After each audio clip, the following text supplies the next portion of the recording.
Welcome to the Savage Executive Podcast, where we lead with clarity, build with strategy, and multiply what matters. I'm your host, Steve Smith, and today we're talking about a part of leadership that none of us asked for, but all of us face. This is episode 6. Today we're talking about crisis.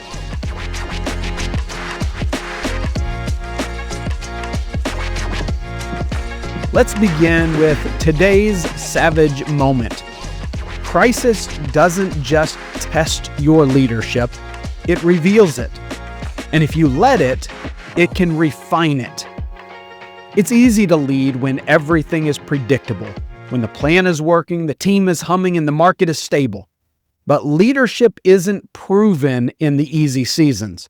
It's revealed and often forged in crisis. So here's the question that I want to explore today. What if the setback you're facing is the very thing that could propel you forward if you lead it right?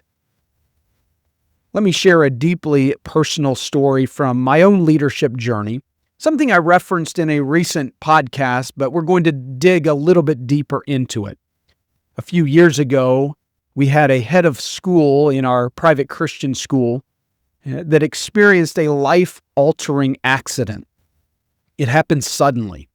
It was clear that he would no longer be able to serve in that role. The loss of his leadership, experience, and presence created a massive disruption in our system. It wasn't just an administrative gap, it was an emotional one. For the staff, for the students, and for me. There was no playbook for this. No smooth transition, just uncertainty. In that moment, I had a choice. React and patch it, or lean in and lead it.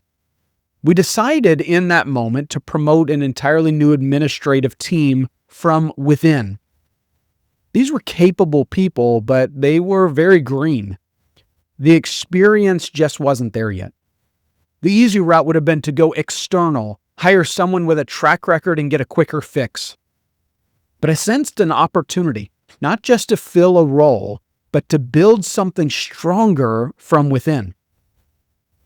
To be honest, it required an enormous amount of time investment. I had to train, coach, delegate, empower, correct, and encourage all at once.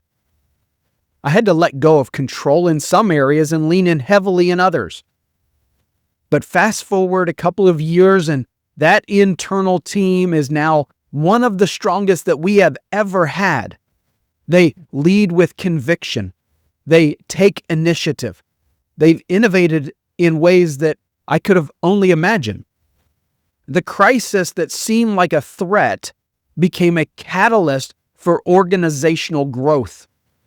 It has grown our organization numerically. We are the largest private Christian school, not only in our state, but our entire region. It has grown our culture to be one of the strongest that I've ever seen. But that's what this episode is all about. Leading through crisis in a way that shapes your future, not just protects your present.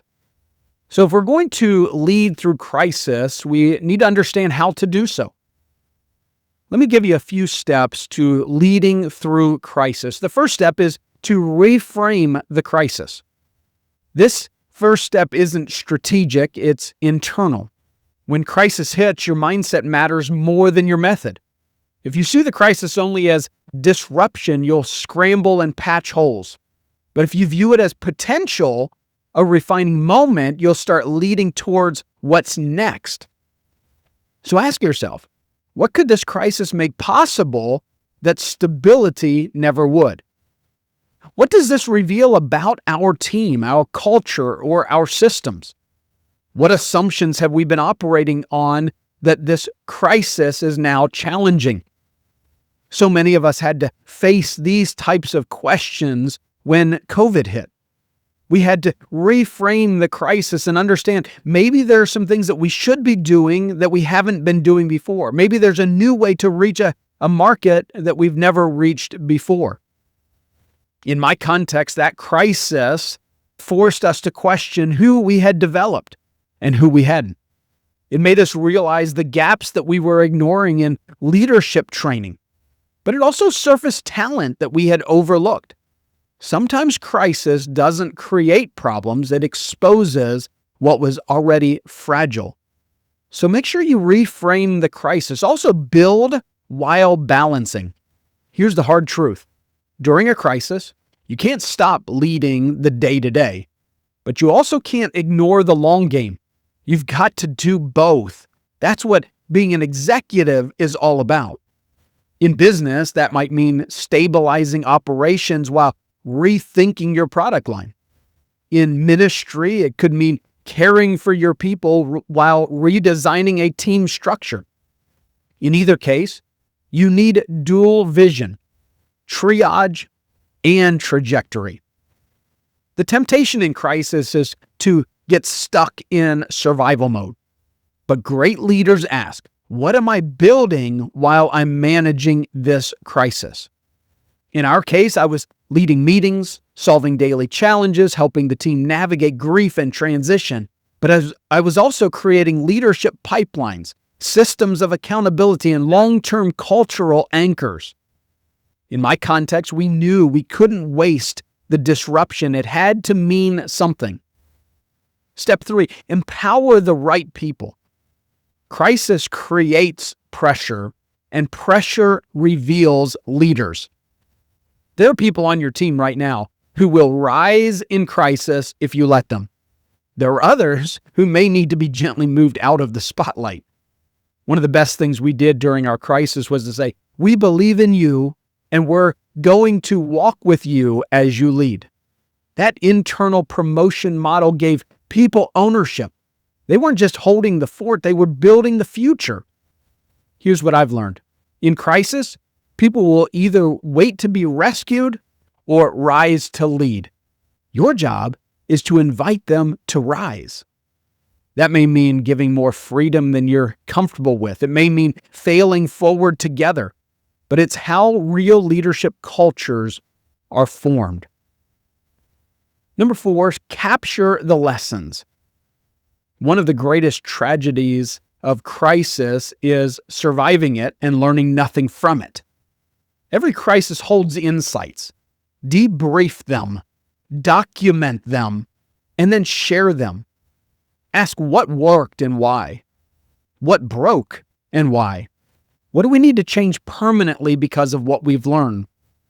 In our case, we realized that internal leadership development couldn't be optional. We made it a priority to consistently build depth on the bench. Because the next crisis may not give us the time that we had this time. Whether you're leading a small business, a nonprofit, or a growing ministry, this principle holds. If you're not learning from crisis, you're just limping away from it. So let's get practical. Your crisis as a catalyst challenge this week is to revisit a past crisis. Maybe you're not going through one right now, but you've probably gone through one. What lessons did you leave on the table?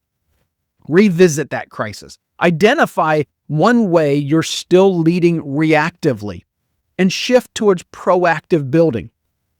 Invest in one emerging leader. Call them up. Give them responsibility and cover. Document your current pressure points. Ask, if this broke, what would we do? Then start building that system right now. One of the saddest things that I've heard in a while is in church ministry, most pastors leave because of a small number of families that might have something against them. Instead of the vast majority of families that are for them, they leave because of a few families that are fighting against them. Can I call you out, ministry leaders, to step up and lead? Maybe you're going through a crisis and it feels like there's no way out. Lead through the crisis. Here's your savage takeaway for today. Crisis won't wait for you to feel ready, but it will make you ready if you lead it instead of fear it. Your greatest leadership growth may come from the moment you never wanted, but responded to with vision, courage, and clarity. If this episode helped you see crisis through a new lens, can I encourage you to share it with someone who's in the middle of one right now? They might need to be reminded this isn't the end. It might just be the beginning of their best chapter. Thank you for listening to the Savage Executive Podcast. Can I encourage you, if you're not already on our YouTube channel, to navigate on over to our YouTube channel, Savage Executive, and give it a like. There's a lot of content that we're continuing to add, not just our podcasts, but other content that is coming soon. We are excited to share a brand new product coming up in August. Stay tuned, but for now, as always, stay sharp, lead boldly, and keep building what matters. And we'll see you on the next one. Have a great day.